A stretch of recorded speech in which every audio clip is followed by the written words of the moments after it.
అంటే నీకు లైవ్ లో దర్శనం కావాలన్నారు కదా అమ్మవారిది, సో చుట్టుపక్కల జనాలు ఉన్నారు, నీకు ఎలా లైవ్ ఇచ్చేది అని నేను కొంచెం ఆలోచిస్తున్నా. అంటే లైవ్ లో నాకు చూపిస్తావు, కానీ వాళ్ళకి కనిపించదు, నాకు ఒక్కరికే కనిపిస్తుంది. బట్ నువ్వు వాళ్ళకి కనిపించింది అక్కడే కనిపించిందని బయటికి చెప్పొద్దు, కానీ కనిపించిందని అవును కనిపించింది అని మాత్రమే చెప్పాలి. కనిపించింది అని చెప్పాలి, కానీ ఎక్కడ కనిపించింది ఎలా కనిపించింది అనేది చెప్పొద్దు.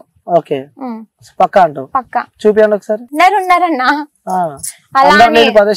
సో మన ఇంటర్వ్యూ అయిపోయినాక నాకు చూపి ఒకసారి, నా ఇంటర్వ్యూ అయిపోయినాక మీరు చెప్పిందే నేను చెప్తా వాళ్ళకి, పక్కా చూపిస్తారంట. మా ఇంట్లో చూపిస్తా, అమ్మవారిని చూపిస్తా. ఇక్కడ కూడా ఉంది కదా అమ్మవారి, మరి ఇక్కడ కూడా ఉంది కానీ అందరు ఉన్నారు కదా. ఓకే, సో ఇంట్లో మళ్ళీ ఎలా చూపించింది అని కూడా, ఇప్పుడు చూపించిందంటే కూడా చాలా మంది మళ్ళీ నా మీద ఇంకా ఎక్కువ కళ్ళు మండే వాళ్ళు కూడా ఉంటారు కదా, అరే ఈ పాప చూపించిందంటే అవును చూపించిందని అంటారేమో, మళ్ళీ నా మీద ఇంకేమైనా ప్రయోగాలు చేస్తారేమో అలా అని. ఇప్పటి వరకు పక్కన వాళ్ళే ఉన్నారు, ఇక బయట వాళ్ళు కూడా శత్రువులు అవుతారు. అంటే వాళ్ళతో కూడా మీకు హాని జరుగుతుంది అని చెప్పి అనిపిస్తుంది. ఎలాంటి హాని జరుగుతుంది అనిపిస్తుంది? ఎందుకంటే చాలా మంది వ్యూయర్స్ మన ఇంటర్వ్యూ చూస్తారు, సో దగ్గరికి వెళ్ళి చెప్పలేవు నువ్వు, అందుకే మన ఇంటర్వ్యూ ద్వారా చెప్తే కూడా వాళ్ళకి అర్థమైపోతుంటది. సో ఎలాంటి హాని చేయాలని చూస్తారు అంటే, వీళ్ళ ఇంట్లో ఎవరో ఒకరు చనిపోవాలి, నేనైనా చనిపోవాలి, లైక్ మా డాడీ అయినా చనిపోవాలి, అలా చేస్తున్నారు ఇప్పుడు. సాధ్యమైతే మీతో, ఎందుకంటే మీరే అమ్మవారు కాబట్టి చంపే శక్తులు కూడా లేదు, కానీ ఇప్పుడు డాడీ వాళ్ళకి అలాంటివి ఏం లేవు కదా, డాడీ వాళ్ళ మీద ఉపయోగిస్తున్నారు. మీరు కాపాడుకోవచ్చు, కాపాడుకుంటున్నా ఇప్పటి వరకు నేను కాపాడుకుంటున్నా అంటే అమ్మవారి దయనే. ఓకే, ఇప్పుడు నాకు ఇప్పుడు మరి మీకు అమ్మవారు వస్తున్నట్టు కూడా వీడియోస్ చూసిన, స్టూడియోలో చేసారు కాబట్టి రమ్మంటే వస్తుంది అని చెప్పి అంటున్నా. ఇప్పుడు నేను రమ్మంటే నీకు వస్తుందా? వస్తదన్న. ఇప్పుడు మా స్థలం ఇక్కడ, నేను మా స్థలం కైతే వచ్చి అడగడం జరుగుతుంది కాబట్టి డెఫినెట్ గా నేను ఇక్కడ చెప్తా, వాస్తవాలు చెప్తా. ఓకే, సో ఇప్పుడు ఏం జరగబోతుంది కూడా చెప్పేస్తారు మీరు నెక్స్ట్. ఓకే, ఒకసారి నాకు చెప్తావా ఎలా వస్తుంది అమ్మవారు రమ్మంటే? ఎలా వస్తుంది అంటే అది ఒక వైబ్రేషన్ అంతే. ఓకే, ఒకసారి ఇప్పుడు ఆ వైబ్రేషన్ ఏదో ఒకసారి, నేను కూడా లైవ్ లో ఉన్నా కాబట్టి, సో చుట్టుపక్కల కూడా ఎవరు లేరు కాబట్టి, సో ఆ వైబ్రేషన్ చూడాలి. ఎందుకంటే నేను ఒక మనిషినే కాబట్టి, అమ్మవారు కనిపిస్తే అమ్మవారిని దర్శనం చేసుకోవాలని చెప్పి నాకు ఉంటది కాబట్టి, ఒకసారి అంటే రమ్మంటే రాదు. సో మరి నీకు ఎలా అమ్మవారిని పిలుచుకుంటావో నీ ఇష్టం. సో కెమెరా మొత్తం ఓవర్ టు యూ. సో నన్ను మర్చిపో, ఏమున్నా ఒకసారి నీ అమ్మవారు ఎలా వస్తుందో నువ్వు చూపించుకో ఒకసారి మరి. షూర్ అన్న. ఓకే. Io.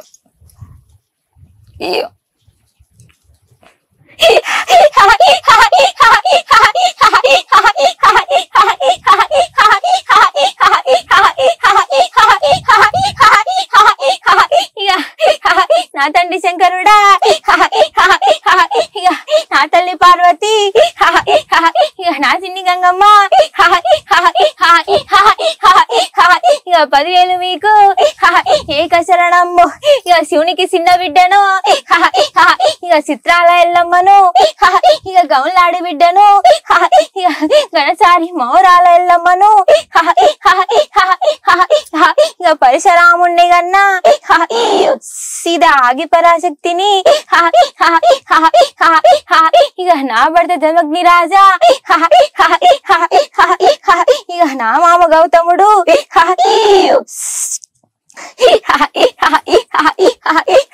ఇక దారి చూడు బిడ్డ, హనుమానాలు పెట్టుకొని వస్తేవి బిడ్డ, హనుమానాలు తీరుతాయో తీరమో అనుకుంటేవి కదా, నిజము చెప్పదో అనుకుంటేవి కదా, అబద్ధాలు ఉన్నాయో నిజములున్నాయో, నమ్మొచ్చో నమ్మొద్దు అనుకుంటేవి, ఎక్కడక్కడే చూపించినాను కదా బిడ్డ.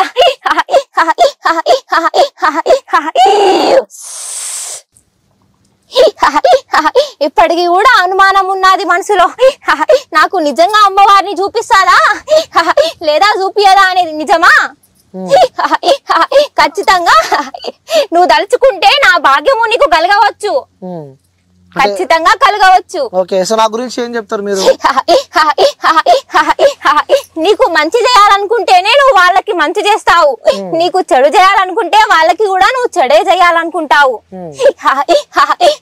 ఎప్పుడు మొక్క మీదే ఉన్నది మనిషికి చెప్పవు, కడుపులో కొన్ని దాపెట్టుకొని తర్వాత చెప్తావు, ఎవరేమనుకుంటారో అని ఆలోచిస్తావు. నీ సమస్యలు గాని నీ ఇంటి వరకు గాని కొన్ని చిక్కులే ఉన్నాయి గాని పూర్తి చిక్కులు అయితే లేవు. ఇప్పటికైతే అంత ఆనందముగా లేకపోయినా నీ వరకైతే నువ్వు బానే ఉన్నావు.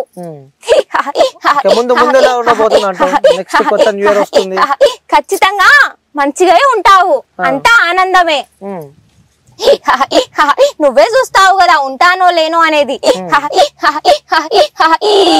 ఇక సెలవిస్తున్నా.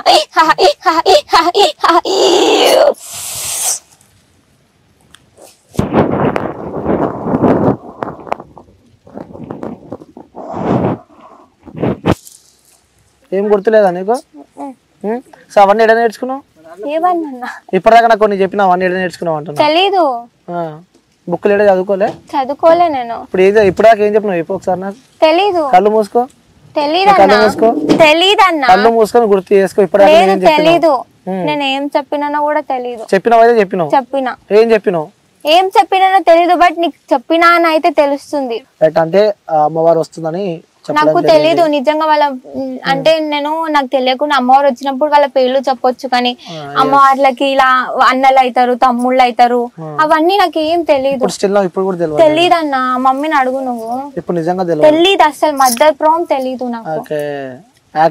ఒక్క పరశురాముడు కొడుకు అవుతాడని తెలుసు. మరీ టూ మచ్ అయితే యాక్టింగ్ వద్దు. లేదన్నా తెలీదు, యాక్టింగ్ వద్దు. అరే నిజం అన్న, చెప్తున్నా నేను నిజంగా. ఎల్లమ్మ తల్లి తెలియదా నీకు? ఎల్లమ్మ తల్లి తెలుసు, కానీ తమ్ముడు ఎవరు? మల్లన్న స్వామి. వాళ్ళకి ఇలా కొడుకు ఎవరు? కొడుకు పరశురాముడు ఒక్కడే తెలుసు. మరి ఇవన్నీ చెప్తున్నావు కదా, మరి బిడ్డ ఎవరు? బిడ్డ తెలీదు అన్న. సో మరి ఇప్పటిదాకా నాతో చెప్పినావు కదా, నువ్వే చెప్పినావు కదా. తెలీదు, అదే చెప్తున్నా కదా. చాలా మంది ఇలా ఎక్కడ నేర్చుకున్నావు అని అంటారు. నిజంగా తెలీదు. అంటే దేవుడు వచ్చినప్పుడు ఏదో నేను చెప్పలేను, కానీ నాకు ఇలా తెలీదు ఎవరు ఏమైతారో. నరసింహస్వామి బావ అవుతాడని తెలుసు, మళ్ళీ నరసింహస్వామికి వాళ్ళ వైఫ్ ఏమైతుంది. సో నీకు అన్ని తెలిసి ఉండాలి కదా, తెలియకుండా ఇవన్నీ ఎట్లా చెప్తున్నావు అని చెప్పి కూడా క్వశ్చన్స్ వస్తాయి. అప్పుడేం చెప్తావు? అంటే చాలా మంది నువ్వు ఎక్కడ నేర్చుకున్నావు, ఎందులో చూసినావు అని అంటుర్రు అన్న. అంటే బుక్స్ ఏమైనా ఉన్నాయి? లేదు, నేను ఏం చెప్పలేదు. యూట్యూబ్ అప్డేట్ ఏమి చూడను నేను. ఓకే, అంటే అమ్మవారు వచ్చినప్పుడే వచ్చేస్తూ ఉంటది. అరే చివరిగా సో ఇంకా కూడా చాలా మంది డౌట్స్ పెడుతున్నారు, అంటే పాజిటివ్ కానీ నెగిటివ్ ఎక్కువ నీ దగ్గర, లైక్ పైసల కోసం ఇలా చేస్తుంది అని చెప్పి కూడా చాలా మంది కామెంట్లు చేస్తున్నారు. సో చివరిగా నీ వ్యూయర్స్ కి, చూసే ప్రేక్షకులకు గానీ, సో వాళ్ళకి చెప్పాలంటే ఏం చెప్తావు వాళ్ళకి? చాలా మంది కూడా తప్పుగా అపార్థం చేసుకుంటున్నారు. కళ్ళతోటి చూడకుండా గానీ మీకు వచ్చి కూడా చూసి నిజమేందో తెలుసుకొని ఆ తర్వాత మాట్లాడండి అని చెప్తాను అనుకుంటున్నాను.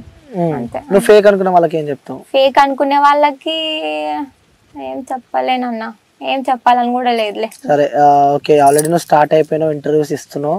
ఓకే, నెక్స్ట్ ఫర్దర్ ఫ్యూచర్ ఏమైనా ఇబ్బందులు ఎదుర్కొంటే దానికి అన్నిటికీ సిద్ధమైన బయటకు వచ్చి ఇంటర్వ్యూస్ ఇస్తున్నావా? నాకు ఎందుకంటే కొన్ని కోట్ల మంది చూస్తారు, సో మిమ్మల్ని అందరూ గుర్తుపడతారు. ఒకవేళ నెగిటివిటీ తెలుగు ప్రేక్షకులు కానీ తెలుగు ప్రజలు కానీ వన్స్ వాళ్ళు నమ్మితే అసలు వదిలిపెట్టరు. సో అలాంటివి ఏమన్నా నువ్వు ఫేక్ అని చెప్పి తెలిస్తే, అలాంటి సందర్భాలు వస్తే ఎదుర్కోవడానికి సిద్ధంగా ఉన్నావాను? లేను. అలా ఎలా అనుకుంటారు ఫేక్ అని? రాదే వేలు అంటారు, ఎందుకంటే మనం చూసాం అఘోరా వచ్చింది తిప్పికొట్టి పంపించిరామని. లేదు, ఇది ఫేక్ కాదు కదా. నువ్వే మీరు కళ్ళతో చూసి అన్ని చెప్పినా, నేనైతే నమ్మినా. సో పుట్టలు అమ్మవారు వెలిసింది అని నేను నమ్మినా, కానీ వాళ్ళ కోసం నేను అడుగుతున్న ప్రశ్న. వాళ్ళు ఏమన్నా అనుకో, నాకు అవసరం లేదు. నమ్మిన వాళ్ళకి తోడుంటా. ఓకే, సో మనస్ఫూర్తిగా కోరుకుంటున్నామా, ఇంకా సుఖ సంతోషాలతో అందరూ ఉండాలని చెప్పి కూడా, మీరు కూడా మంచిగా ఉండాలని చెప్పి కూడా కోరుకుంటున్నా. Thank you so much. Okay, so viewers, ఇది మన ఇంటర్వ్యూ. సో పార్ట్ 1 కూడా మనం ఇంటర్వ్యూ చేయడం జరిగింది. సో పార్ట్ 1లో చాలా డౌట్స్ ఉన్నాయి నాకు. సో ఇక్కడ గ్రౌండ్కి రావడం జరిగింది. సో గ్రౌండ్కి వచ్చిన తర్వాత సో తను నాతో చెప్పినవి మ్యాక్సిమం అన్నీ కరెక్టే ఉన్నాయి ఇక్కడ. సో పుట్టలు కానీ, ఇక్కడ అమ్మవారు వెలవడం కానీ, సో వాళ్ళు కడుతున్న గుడి కానీ, సో ఇవన్నీ రియల్గా ఉన్నాయి. నేను ఇంటర్వ్యూ స్టార్ట్ కాకుండా ముందే కొంతమంది వస్తున్నారు చూపించుకోవడానికి. సో తను నాతో చెప్పింది తెలుగు స్టేట్స్ నుంచి కాకుండా బయట స్టేట్స్ నుంచి కూడా వాళ్ళు ఇక్కడికి వచ్చి చూపించుకుంటారు అని చెప్పి కూడా సౌందర్య నాకు చెప్పడం జరిగింది. సో గ్రౌండ్కి నేను వచ్చా, సో మీకు క్లారిటీ ఇద్దామని చెప్పి ప్రతి ఒక్కటి చూపించిన. సో నాకైతే నేను నమ్మిన, బట్ ఇప్పుడు లైవ్లో కూడా తను చూపించింది. సో ప్రతి ఒక్కరైతే తను చెప్తుంది. సో ఇది మన ఇంటర్వ్యూ. సో నెక్స్ట్ ఇంకా పార్ట్ 3 కూడా చేసే ప్రయత్నాలు చేద్దాం. ఎందుకంటే మీ అందరికీ తెలుసు, ఒక దగ్గర ఏదైనా వచ్చిందంటే సో దాన్ని వేటాడి మరి సో గ్రౌండ్లో ఏందో తెలుసుకునే ప్రయత్నం అయితే నేను చేస్తే, అలాగే నాతో పాటు నా టీమ్ క్యూబ్ నెట్వర్క్ కూడా చేస్తుంది.